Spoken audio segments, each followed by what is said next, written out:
মা গঙ্গা প্রত্যেকের কাছেই আছেন।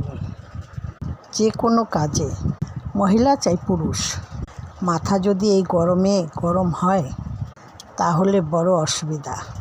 তাই তাদের বলবো, যত পারবেন মাথাকে ঠান্ডা রাখার চেষ্টা করবেন।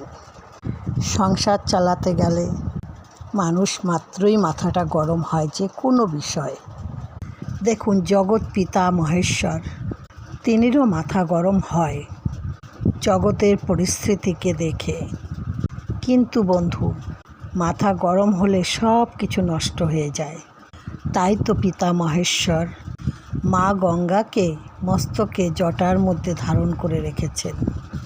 তেমনি বন্ধুরা, যিনিদের মাথা গরম হয় কথায় কথায় বা যে কোনো বিষয়, তিনিরা যখনই মাথা গরম হবে যে কোনো জল নিয়ে মাথায় দিয়ে গঙ্গা